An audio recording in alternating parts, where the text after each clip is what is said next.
tal, amigos? Nos da mucho gusto estar de nuevo con ustedes en su programa Misericordia Senda de Paz.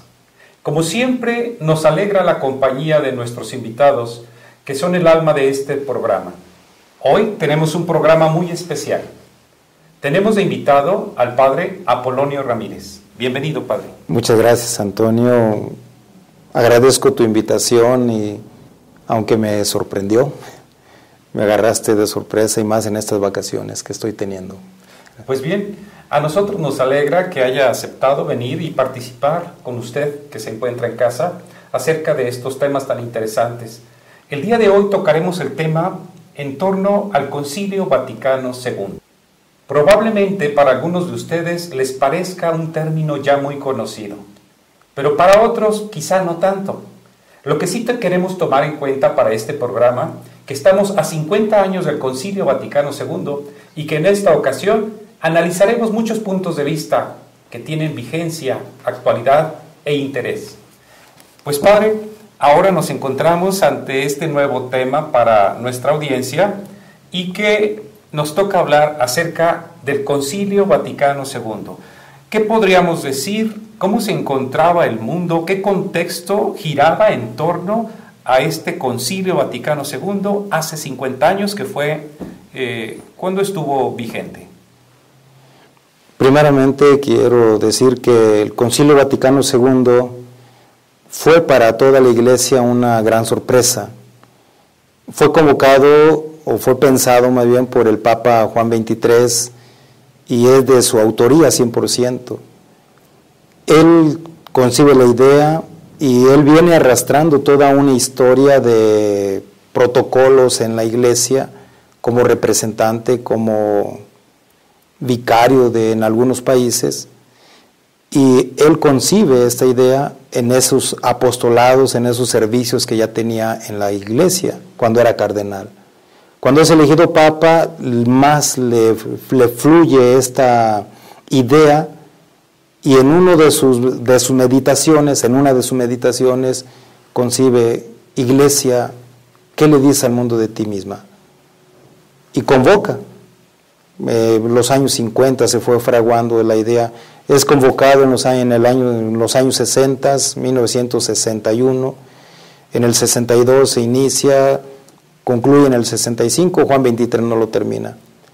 La Iglesia estaba en un momento que pudiéramos decir de tranquilidad, no había problemas teológicos que rebatir, no había confusión, pero había necesidad, el Papa veía, de decir: ¿quién es la Iglesia?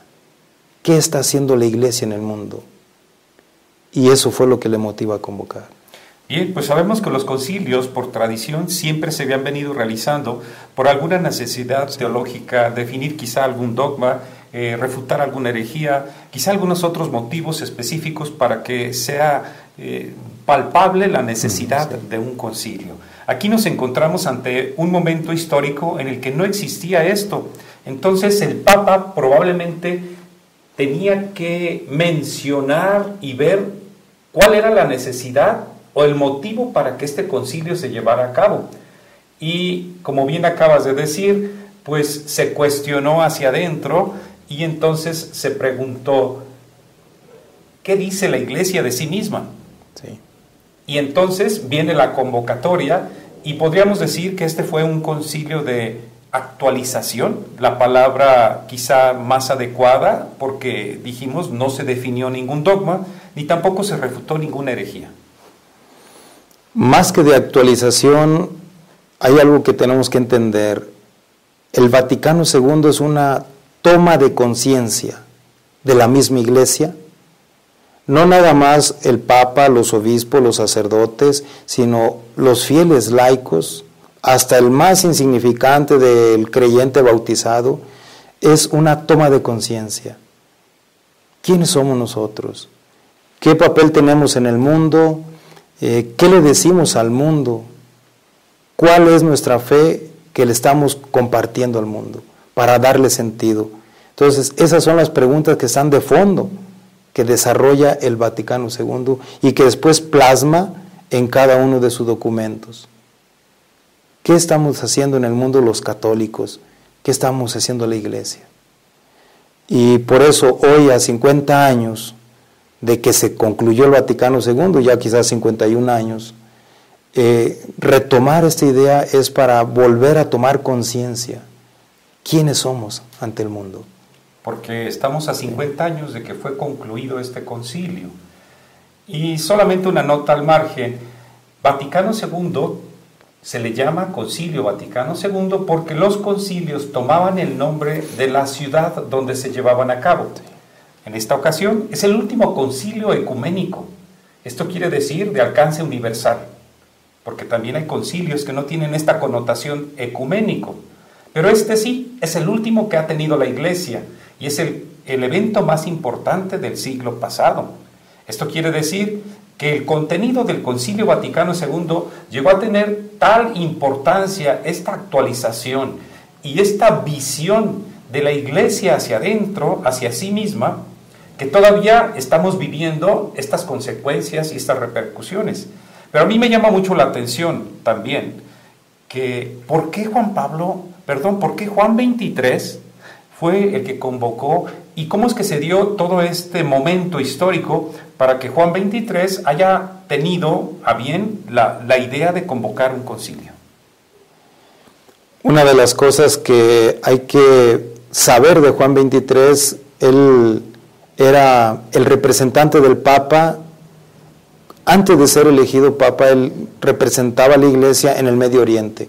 Él veía conflictos entre la Iglesia Católica y los hermanos separados de Oriente, los ortodoxos, y veía los conflictos con las demás religiones. Esto le dio herramientas, porque veía las discusiones que si somos o no somos católicos, si somos ortodoxos o si somos de otra religión. Entonces, ¿a quién le creemos? Esto es lo que le da en ese contexto histórico de los años 60 a Juan 23, y por acción del Espíritu Santo, es lo que hay que decir también, esa acción del Espíritu Santo, vamos diciéndole al mundo quiénes somos. Que la gente entienda, que las demás personas, los demás creyentes o los de otras religiones que entiendan quiénes somos nosotros. Y entonces aquí el Papa va fraguando la idea, y en esa situación, ¿por qué Juan 23 podemos decir? Porque el Espíritu Santo le inspira en ese momento, en esa situación. A mí me llama la atención, ahora que estamos tocando el asunto de Juan 23, que en su momento, pues la Iglesia como tal, había muerto el Papa anterior, había que elegir un nuevo Papa, viene al trono, diríamos así, el Papa Juan 23, y era un Papa ya grande de edad, era un Papa con señales de enfermedad, era un Papa ya, podríamos decir, cansado. Sin embargo, nos viene a la Iglesia a refrescar con una juventud mucho mayor que la que pudiéramos haber pensado. Y quizás es aquí donde nosotros volvemos otra vez a mencionar. Es el Espíritu Santo que habla a través del Papa y que está asistiendo a la Iglesia. Y esto fue lo que lo hizo a él llevar a cabo este concilio. Pero en este concilio hablamos también de una actualización. Y la actualización fue en todos los campos de la Iglesia. ¿Qué podríamos mencionar en torno a esto que estamos mencionando? ¿De qué temas o de qué asuntos se hablaban en general en este concilio? Entre los asuntos, bueno, podemos decir, había muchas expectativas. ¿De qué le vamos a hablar al mundo, a la Iglesia misma? El Papa ponía así como preguntas muy claras, muy precisas. Bueno, digámosle qué función tienen los obispos. Y aquí pues surge el tema del ministerio episcopal. Digamos qué función tienen los laicos. Y surge un documento que habla precisamente de la misión de los laicos en la Iglesia y el mundo. Digamos qué sentido tiene la liturgia. Y surge un documento, Sacrosanctum Concilium, que habla precisamente de cómo entender y hacer accesible la liturgia en todas las lenguas, en los idiomas, y que la gente viva mejor el misterio de la salvación. Y así el Papa va diciendo con preguntas muy sencillas. Hay que decirle cómo celebramos, cómo oramos, cómo vivimos, cómo ejercemos el ministerio sacerdotal, cómo ejercemos el servicio pastoral y qué hacen los laicos en la Iglesia. Son las grandes preguntas los interrogantes del Papa para poderle decir al mundo quiénes somos. Entonces podríamos hablar de que sería como una identidad de iglesia. ¿Quiénes somos? Yo soy iglesia y soy esto y esto y esto. Podríamos decir que todas estas grandes expectativas e interrogantes que fueron, diríamos, disueltas o resueltas más bien, fueron dadas a través del proceso del concilio, y entonces podemos hablar que el concilio arrojó grandes documentos como constituciones dogmáticas o algo así. Sí, sí, de hecho, si nos ponemos a estudiar, hay una historia del Concilio Vaticano II de un estudiante, un sacerdote que se pone a estudiar, Alberigo se apellida. Son cerca de 6 tomos sobre la historia del Vaticano II, y pone hasta pequeños detalles de discusiones. ¿Y por qué vamos a hablar de eso? ¿Qué tiene que saber el mundo de estos detalles? Pues hay que decírselos. Y entonces empezaron a plasmar documentos que sí nos explican el sentido de la iglesia. Por ejemplo, una idea es iglesia, pueblo de Dios, tomando la imagen del pueblo de Israel. Esta es la iglesia del pueblo que es pueblo de Dios, que continúa el pueblo del Antiguo Testamento y continúa hoy en día. Esta es la iglesia, pueblo de Dios. También después va a decir, también eres un pueblo que tienes una misión específica. La iglesia es misión. ¿Cuál es tu misión? Continuar la misión de Cristo en el mundo. Entonces, estos se plasman en esos documentos, 4 constituciones dogmáticas,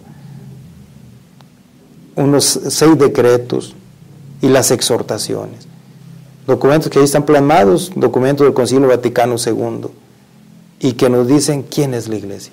Bien, entonces de repente nosotros que escuchamos nombres que nos parecen extraños porque no estamos acostumbrados al latín, cuando nos dicen, por ejemplo, Gaudium et Spes, ¿de qué estamos hablando?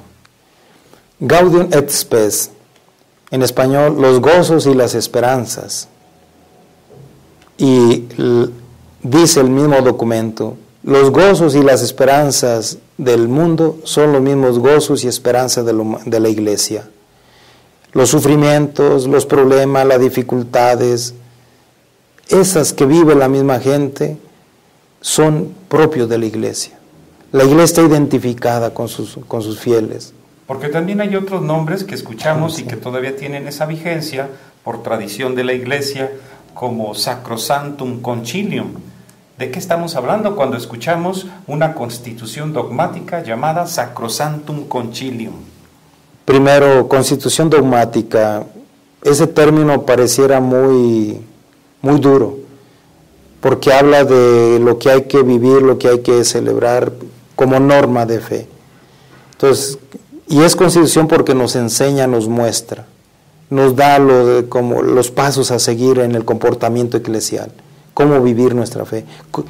Y Sacrosanctum Concilium nos habla de la celebración litúrgica. Es la que reforma la liturgia, la pone accesible al pueblo. La misa, ahora nosotros la tenemos en español, antes era de espaldas, ahora es de cara al pueblo. Se hace más comprensible, más atenta, y entonces podemos participar más plenamente. De hecho, se habla, la misma Constitución dice que la participación de todos los fieles tiene que ser una participación plena, en todos los sentidos, activa. Todos hacemos algo, consciente de estar ahí presente, devotamente y alegremente. Nos habla de la liturgia, entonces nos invita a vivirla de esa manera. Y en esa celebración, aunque pareciera distinta, aunque ya la entendemos, celebrar el misterio de Cristo, nuestra salvación. Bien, entonces cuando nosotros escuchamos estos nombres que están en latín y que por tradición la Iglesia ha titulado sus nombres en latín, porque sabemos que la lengua oficial de la Iglesia es el latín, y que conservan siempre sus títulos de estos documentos en latín, aunque después los conocemos con su debida traducción, pero para no olvidar que estamos hablando de documentos oficiales de la Iglesia. Yo me pregunto, ¿qué tanto valor tienen para la Iglesia el hecho de que sean constituciones dogmáticas? Porque estamos hablando de 4 constituciones. El hecho de decir es una constitución, ¿qué connotación de importancia tiene para la Iglesia? Pues la importancia es la mayor importancia, porque como su nombre dice, constituye, integra, son como columnas fuertes de la vida de la Iglesia, que nos enseñan a todos y que si nosotros las consultamos, aunque tengan un lenguaje, podemos decir, elevado para nosotros, tienen una voz, me animo a decirlo así, una voz que podemos escuchar. Y es todo el peso, o sea, porque ya decía, son columnas que nos sostienen. Si rompemos una columna nos podemos caer. Y es dogmática porque contienen verdades que ya creemos. Contienen verdades que nos enseñan un modo de vivir, de actuar como cristianos. Y pues sí me animo a decir, es la actualización del Evangelio. Habíamos mencionado unos minutos atrás de varios títulos de estas constituciones, pero de repente escuchamos una que se llama Dei Verbum. ¿De qué habla esta constitución dogmática emanada del Concilio Vaticano II y que está titulada Dei Verbum? Esta constitución Dei Verbum, yo digo, a mí en lo personal se me hace muy hermosa porque es la que abrió las puertas después de más de medio siglo a que todos los fieles cristianos tuviéramos el acceso a la Sagrada Escritura. Nos habla de el valor central de la Sagrada Escritura en la vida del cristiano. Nos lo hizo accesible, de ahí para acá nos hizo muy accesible que cada quien pudiéramos tener, no una, sino 2 o 3 o 4 o 5 Biblias que pudiéramos leer. Dio el banderazo de salida, así se le ha llamado, para que se tradujera la Biblia a todos los idiomas, se comprendiera en el lenguaje propio de cada región, incluso que se hicieran traducciones con el modo de pensar de cada pueblo.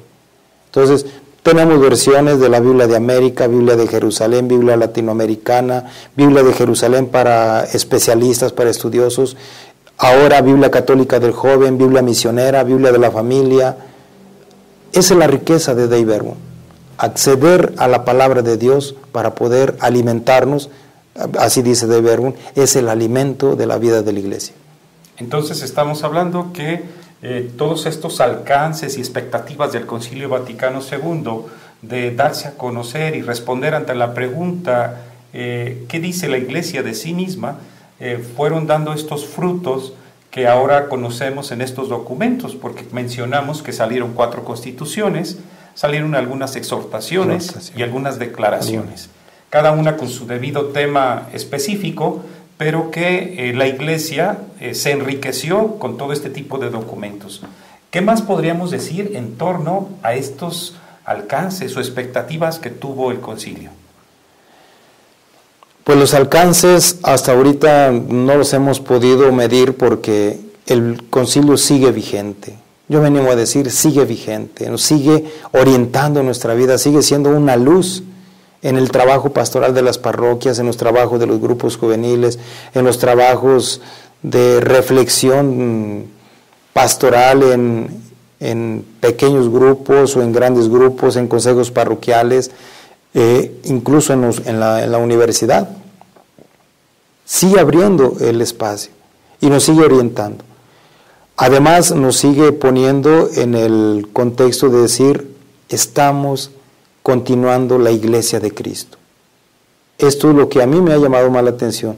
Vaticano II continúa la misión de Cristo, continúa la misión de la Iglesia y nos orienta, o sea, sigue las expectativas, podemos seguir hablando más del acercamiento a la Sagrada Escritura, de la vivencia de la liturgia, donde participamos más todos, donde nos sentimos incluidos. Ya se han hecho misas especiales para enfermos, para discapacitados, para sordos, para personas de la tercera edad, en fin, hay una gran variedad. Esta es la riqueza de Vaticano II que nos ha dado. Me animo a decir, el Espíritu Santo ha suscitado muchos carismas a través de Vaticano II. Entonces podríamos decir que este Concilio Vaticano II tuvo unas expectativas que probablemente fueron mucho más allá de lo que se esperaba, que Sí. los frutos o los resultados de este concilio fueron mucho más enriquecedores de lo que se esperaba. Y sigue haciéndolo, sí. Yo me animo a decir, sí, sigue enriqueciendo, sobrepasó sus expectativas. Yo pienso que el Papa Juan XXIII nunca se imaginó el alcance que hubiera tenido Vaticano II. A lo mejor en su primera intuición dijo, pues vamos a decirle al mundo quiénes somos. Pero al tomar conciencia de quiénes somos, ahora decimos, somos discípulos misioneros de Cristo, a raíz de la conferencia de Aparecida aquí en América. Ahora el Papa Francisco lo sigue diciendo desde el Vaticano. Somos la Iglesia de Cristo. Tenemos que seguir anunciando a Cristo. El alcance no lo podemos, yo me animo a decir, no lo podemos medir. Si meditamos, si reflexionamos, si conocemos por lo menos un poquito los documentos, los hojeamos, entonces nos vamos a dar cuenta de la gran riqueza del Espíritu en Vaticano II.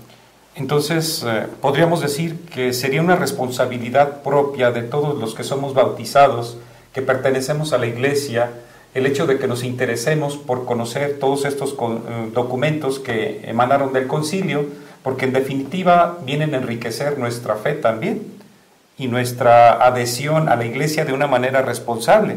Podríamos decir que así como el propio concilio recomienda entre uno de sus documentos, Dei Verbum, que se haga la apertura de la Biblia, podríamos decir que, primero, que se lea la Biblia, que se tenga un acercamiento con la palabra de Dios, la palabra del Dios vivo, pero que esta es solamente una pequeña parte de todo lo que fructificó, diríamos, el concilio. Podríamos decir que nosotros católicos deberíamos de conocer un poquito más acerca de estos documentos. Pienso que sí. Por lo menos, bueno, hoy tenemos ya muchas facilidades, el internet, consultar la página del Vaticano, ahí están todos los documentos. Sí sería muy bueno, como buen católico, para profundizar más nuestra vida cristiana, conocer esos documentos, porque son orientadores, nos dicen cómo vivir, nos dicen cómo dialogar con las demás religiones, cómo expresar nuestra fe, cómo alimentarnos de la riqueza de nuestra propia fe. Y al mismo tiempo, ahorita me viene a la mente una imagen curiosa, un restaurante. El restaurante tiene su chef y el chef prepara su menú y para poderlo dar a conocer a los comensales lo ponen en la puerta. Y ya uno llega y ve y si se nos antoja entramos y si no buscamos otro. Yo me animo a decir que Vaticano II en sus documentos es el menú de la Iglesia. Ahí está con lo que podemos alimentarnos, podemos disfrutar, podemos degustar, pero si no lo conocemos, ¿cómo vamos a nutrir nuestra vida? Yo había escuchado que entre los grandes temas que aparecieron en este concilio fue el tema en donde hubo una apertura hacia el laicado. ¿Cómo podemos expresar esta apertura? ¿De qué habla? ¿De qué se trata? ¿Cuál fue la apertura? ¿Cómo es que podemos mencionar que el laico, a partir del Concilio Vaticano II, tuvo un papel importante? Lo podemos decir así muy sencillo. Los laicos tenemos que ayudar a los laicos a que tomen conciencia de lo que pueden hacer en la iglesia. No como sacerdotes, los sacerdotes somos sacerdotes, el laico tiene su papel muy propio. El laico puede llegar a lugares donde no puede llegar el sacerdote. El laico puede ir a lugares donde no puede ir el sacerdote por su condición sacerdotal. El laico hace trabajos que el sacerdote no puede hacer por su condición sacerdotal. Pongo un ejemplo muy sencillo que me pasó en la parroquia donde yo estuve. Yo solo de sacerdote, párroco, y entonces me dicen, vamos a organizar la Pascua Juvenil. Muy bien, lo organizamos. Y la Pascua Infantil, organicémosla. Y la Pascua de Adolescentes, organicémosla. Y la Pascua de Matrimonios, muy bien. ¿Quién va a dar los temas? Pues usted, señor cura. Ah, sí, muy bien. ¿Quién va a dar este otro tema con los jóvenes? Usted, señor cura. ¿Quién con los niños este tema? Usted, señor cura, muy bien. ¿Quién va a confesarlos? Pues usted, señor cura. Muy bien. Entonces, ¿qué van a hacer los laicos? Es ahí donde yo veo la importancia. Yo sí les dije a los jóvenes que organizábamos eso, les dije, a ver, pónganse a pensar, ¿cuántas personas aquí que estamos pueden dar temas? Estamos 15 personas, los 15 podemos dar temas. ¿Cuántos pueden dirigir la reflexión? Los 15. ¿Cuántos pueden hacer la dinámica de la reflexión? Tales. ¿Cuántos pueden poner el escenario? Todos. ¿Cuántos pueden confesar? Uno nada más, yo. Entonces, ¿cuál es el papel de los laicos? Todo lo que no puede hacer el sacerdote. Y te haces responsable desde el primer momento en que eres consciente. Y entonces esto implica una preparación. Esto implica que el laico debe de tener la iniciativa propia, pero también el acompañamiento de sus pastores, en este caso los sacerdotes, el obispo y quizá algunos otros mecanismos para que el laico tenga la herramienta necesaria para desarrollar este trabajo. El Concilio Vaticano II, en torno a este tema de los laicos, menciona algo de esto, de esta apertura. Sí, de hecho habla del trabajo laical de la mano de sus pastores, de la orientación de sus pastores, del consejo de sus pastores. El laico necesita la orientación del pastor. No somos personas aisladas. Sí. Somos personas que formamos parte de una sola iglesia y que esta sola iglesia está organizada y ordenada de tal manera para que no todos podamos hacer lo que nos venga en gana, sino que esté orientada al mismo fin. ¿Cuál es el fin que podríamos decir que debemos orientar nuestro trabajo? El fin que podemos orientar nuestro trabajo es muy sencillo: construir el reino de Dios aquí donde estamos, ahí como somos, para poder dar gloria a Dios. No hay otra. Vamos hacia un mismo fin y todos nos alimentamos de una misma fuente. Estamos llegando al final de esta primera parte donde hablamos acerca del Concilio Vaticano II, sus inicios y sus repercusiones o sus efectos o los frutos que podríamos decir en torno a él. Hoy queremos dejar un poco la expectativa para que usted esté pendiente de nuestro siguiente programa. Llegamos casi al final de este programa. ¿Cómo podríamos concluir esta primera etapa para que nuestro público se quede con estas palabras en torno al concilio? Pues que el Concilio Vaticano II es una luz del Espíritu Santo en la vida actual de la Iglesia, que nos sigue orientando y que nos da luces para seguir viviendo nuestra fe, aún con los tiempos que vivimos hoy tan difíciles, tan problemáticos. Pues nos da mucho gusto, muchas gracias, y con la bendición despedimos este programa, especialmente para todos los enfermos. La bendición de Dios Todopoderoso, Padre, Hijo y Espíritu Santo, descienda sobre ustedes y permanezca para siempre. Amén. Muchas gracias, hasta la próxima.